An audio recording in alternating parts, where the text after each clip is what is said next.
सम्माननीय चोपड़ा जी,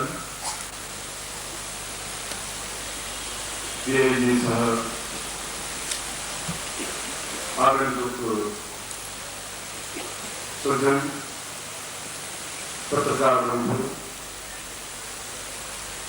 उपस्थित सभी शिष्य, साधक और पहला अवसर नहीं है।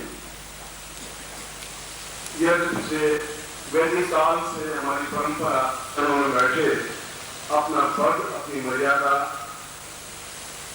अपनी उच्चता को एक प्रकट करके केवल उस रूप में बैठे जिस रूप में वह जिज्ञासु हो, शिक्षार्थी हो। इस रूप में यह गुरु पूर्णिमा से 25,000 वर्षों से इस भारत भूमि पर मनाई जा रही है और केवल भारतवर्ष में ही गुरु और शिष्य परंपरा है।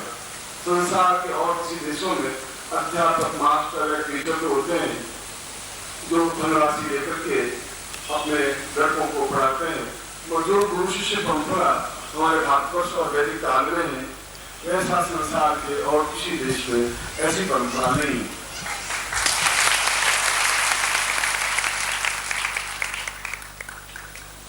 लुधियाना में आकर के मुझे प्रसन्नता हुई है। मुझे दिल्ली में सूचना मिली थी कि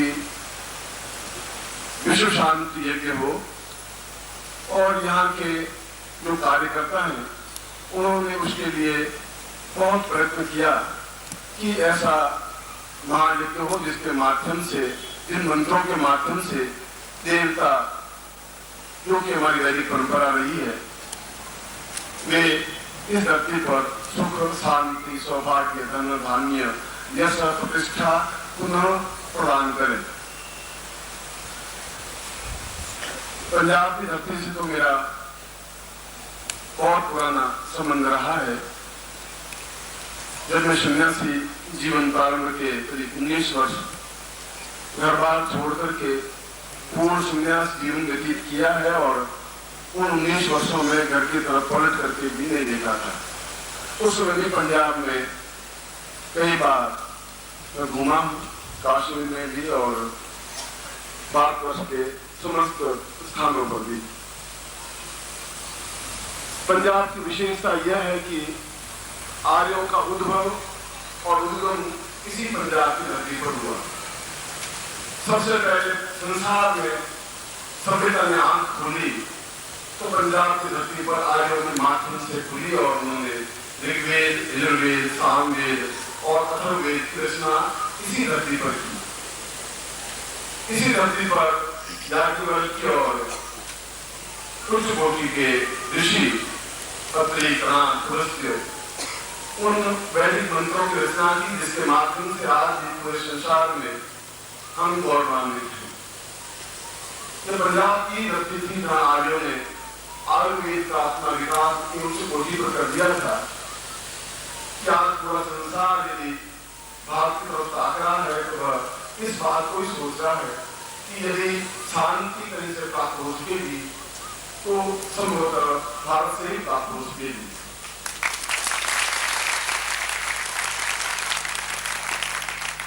जब पंजाब कुछ युवकों के उन्माद से आकांत था, उससे पहले भी मैं संसार के लगभग सभी देशों की यात्राएं कर चुका हूं और मुस्लिम देशों में भी मैंने यज्ञ संपन्न करवाए हैं। निरंतर जीवन का ध्येय और लक्ष्य यही रहा कि मंत्रों के माध्यम से, वैदिक काल की सभ्यता के माध्यम से यदि हमारे ऋषियों ने एक आर्यावर्त में शांति स्थापन की तो जरूर उनके मंत्रों में कोई क्षमता थी, कोई बल था जिससे पूरा विश्व बात की ओर देखता था। और जब भी मैं विदेशों में गया तो उन्होंने कहा कि पंजाब में जो कुछ हो रहा है, काश्मीर में जो कुछ हो रहा है, आपके पड़ोसी देशों में जो कुछ हो रहा है, अगर वहां पर भी ऐसा हुआ तो पूरे संसार तक क्या होगा जहां नित्य 1 घंटे में 4 परमाणु बम बनाए जा रहे हैं, उन देशों का क्या होगा। कभी किसी शासक के मस्तिष्क में उन्माद आ गया तो मैं सोचता हूं कि पूरे पृथ्वी की सभ्यता को समाप्त होने में 50-60 परमाणु बम बहुत है। ये सभ्यता ही नष्ट हो जाएगी। ऐसी स्थिति में कुछ विचार, कुछ चिंतन, कुछ धारणा, यदि कुछ भी संसार के लोगों को एहसास है तो उनका एक ही मत, एक ही विचार रहा है कि शायद भारत इस क्षेत्र में कुछ कर सकेगा और करेगा, क्योंकि वहां तो एक सभ्यता दूसरे प्रकार की है। जहाँ की सभ्यता शालीन है, हमने संस्कृति में सांस ली है, उन्होंने सभ्यता में सांस ली है। हमने संस्कृति पिछले 25,000 वर्षों से हमारे जीवन में घुल मिल गई है। उनके 300 वर्षों की सभ्यता को हमने जबरदस्ती ओढ़ करके बैठे। मेरे जीवन का ये, मैं तो जीवन में MA भी किया, डॉक्टरेट भी किया, ज्योतिष के क्षेत्र में भी डॉक्टरेट किया, हिंदी में भी किया और अंग्रेजी में भी किया और यूनिवर्सिटी में प्रोफेसर भी बना, हेड ऑफ डिपार्टमेंट भी बना। मगर वह मेरे जीवन का लक्ष्य और ध्येय था नहीं। मेरे जीवन का लक्ष्य तो ये था कि यदि मैं वैदिक काल को वापिस धरती पर ला सकूंगा, उन मंत्रों को सुरक्षित कर सकूंगा जो समाप्त हो गए, उन उपनिषदों की रचना कर सकूंगा, उस ज्योतिष को वापिस पुनर्स्थापित कर सकूंगा, तो शायद मेरे जीवन अपने आप में कुछ योगदान इस विश्व शांति में दे सकेगा।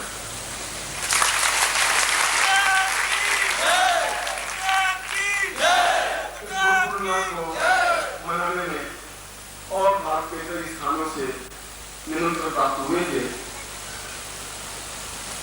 मगर यहाँ के आयोजकों ने कहा कि आप यहाँ पर कीर्तन और भजन तो हजारों बार हुए हैं, मगर एक बार यहाँ के लोगों को यह भी ज्ञात हो कि वैदिक काल भी कुछ है, मंत्र भी कुछ होता है, साधनाएं भी कुछ होती हैं, सिद्धियां भी कुछ होती हैं, मंत्रों की सही उच्चारण भी कुछ क्षमता रखती है और यज्ञों के माध्यम से भी जीवन में परिपूर्णता लाई जा सकती है।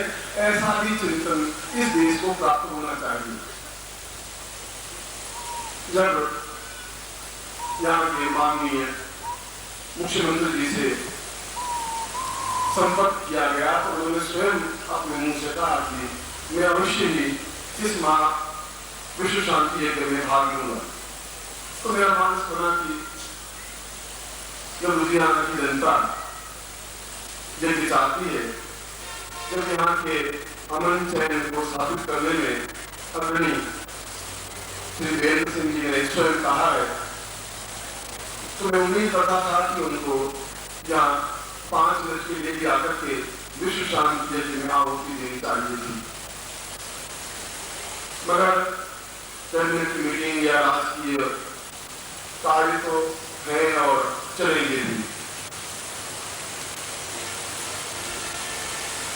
और उनके प्रतिनिधि के रूप में ये साहब भी बता रहे हैं। मैं उनको भी हार्दिक आशीर्वाद देता हूं और मैं चौधरी जी से अपने विचार रख रहा हूं कि आप एक निर्भीक पत्रकार रहे हैं और ये मेरे लिए सब नहीं है, ये पूरे भारतवर्ष की आवाज है। कोई त्याग अपना शरीर का त्याग नहीं करता, बलिदान नहीं देता। प्रत्येक व्यक्ति अपने आप को कोठरी में घुस करके बैठने में विश्वास करते हैं, मगर आपके परिवार ने जो त्याग और बलिदान दिया है, इसकी मिसाल पत्रकारिता के क्षेत्र में पहली है और वास्तव में उस अंधकार में भी जो रोशनी की किरण आप बराबर खेलते रहे हैं आपके परिवार में, उस पर मैं गर्व है और यह भी विश्वास है।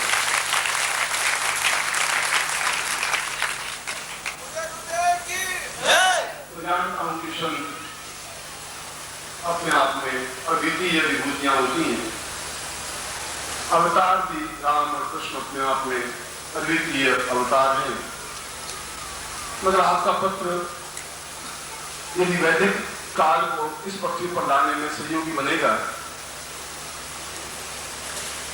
वह वैदिक काल क्या था, उसकी क्या आवश्यकता है, इस समय इनकी अनिवार्यता क्या है, क्यों पंजाब की धरती अपने आप में सिंधु नदी के किनारे आर्यवर्त बना, क्यों उन आर्यों ने इस धरती को चुना, क्यों उच्च कोटि के ऋषि यहाँ पैदा हुए, इतने उच्च कोटि के वेद यहाँ पर क्यों रचे गए, ये संसार को कौन समझाएगा। प्रत्येक व्यक्ति की अपनी सीमाएं हैं। मगर आप अपने पत्र में यदि इस वैदिक काल को थोड़ा सा भी स्थान देंगे तो वह अपने आप में पुनः इस पूरे प्रयत्न में एक और सक्रिय सहयोग होगा, जो कि अपने आप में अद्वितीय सहयोग रहेगा। आने वाली पीढ़ियां उन लुप्त हुए मंत्रों को, ज्ञान को, चेतना को वापिस संजो करके रख सकेंगे।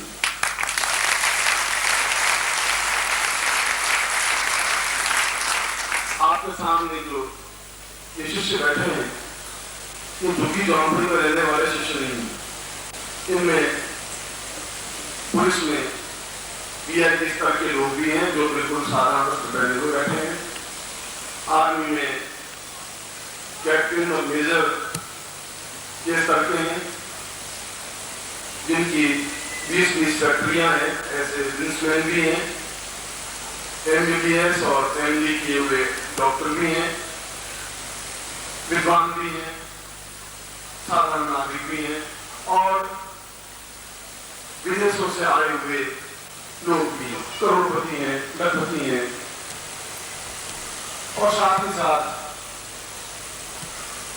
सेल टैक्स में और इनकम टैक्स में और पुलिस में और अन्य विभागों में उच्च कोटि के पदों पर बैठे हुए लोग भी।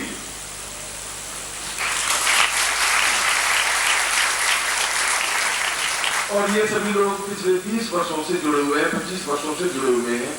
जहां भी गुरु पूर्णिमा होती है, चाहे 1 दिन के लिए भी उनको छुट्टी मिले, चाहे 4 दिन की छुट्टी मिले, ये दौड़ करके आते ही हैं केवल इसलिए कि यह हमारी वैदिक सभ्यता संस्कृति बनी रह सके।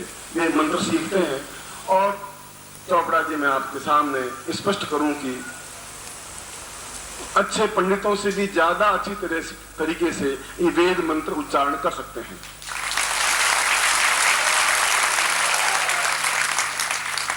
अच्छे विद्वानों की तुलना में भी ये बहुत अच्छी तरीके से यज्ञ संपन्न करवा सकते हैं और उससे भी ज्यादा अच्छी तरीके से ये भारतीय संस्कृति को अपने आप में पूर्णता के साथ लोगों के सामने शब्दों के माध्यम से, वचनों के माध्यम से, कार्यों के माध्यम से, क्रियाकलापों के माध्यम से रखते हैं।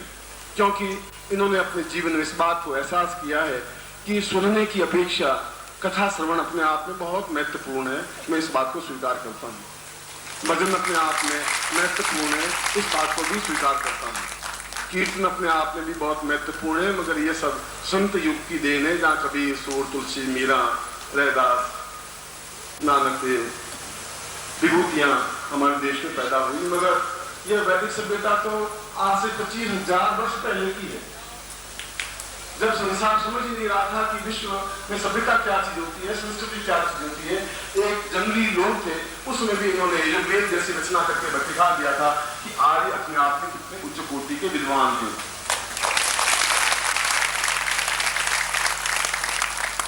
मगर पिछले सैकड़ों हजारों वर्षों से आदताइयों ने हमारे धर्म को, हमारी संस्कृति को नष्ट करने में कोई कसर नहीं रखी।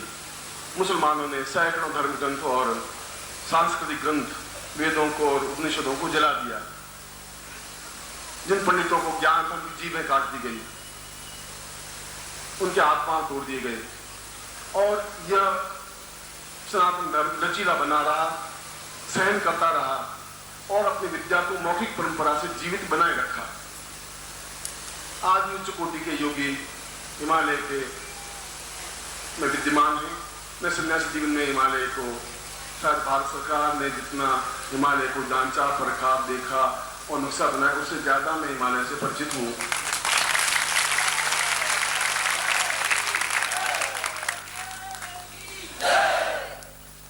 मगर ये मेरा अहंकार नहीं है, ये तो मेरा गर्व है कि मैंने उस रास्ते को चुना है जो कांटों से भरा हुआ है, जहां आलोचनाएं हो सकती हैं, मगर जो जितना ही ऊंचाई पर होगा उसको उतनी ही आलोचनाओं का शिकार होना पड़ेगा। मगर मेरे मन में किसी के प्रति कोई कटुता द्वेष है भी नहीं। आप लोग पधारे हैं और आपके साथ जो यहाँ के कार्यकर्ता आए हैं, उन्होंने दिन रात परिश्रम करके पहली बार यहाँ की जनता को यह दिखाने का प्रयत्न किया है कि बिना घमंड और बिना स्वार्थ के भी उच्च कोटि के लोग जमीन पर बैठ सकते हैं और मंदिर के कोने में बिना चटाई के भी सोकर के किसी प्रकार की अपनी स्थिति नहीं बताते। वे चाहते होटल में रुक सकते थे, वे चाहते 5 स्टार होटल में भी रुक सकते थे लोगों में से, मगर उन्होंने कहा कि ऐसी स्थिति नहीं, जब हम साधक हैं तो साधक के रूप में ही जीवन व्यतीत करना चाहेंगे।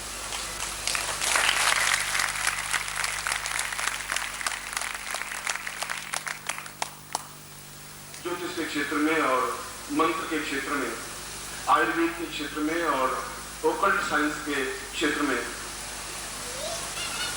अगर 170 172 ग्रंथ लिखे हैं तो केवल जीवन का उद्देश्य ही रहा है कि आने वाली पीढ़ियां उस ज्ञान को संजो कर रख सके, अन्यथा यह ज्ञान समाप्त हो जाएगा, कोई इस ज्ञान को रख नहीं पाएगा।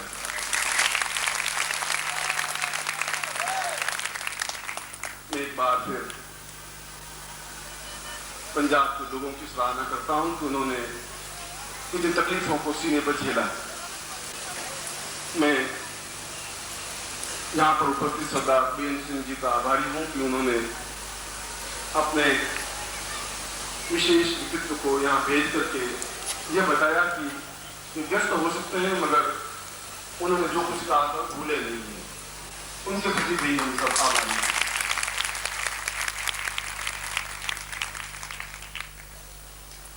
बीएसपी साहब और चौधरा जी भी अपने आप में जो कुछ हिम्मत और साहस पुलिस क्षेत्र में, पत्रकारिता क्षेत्र में दी है,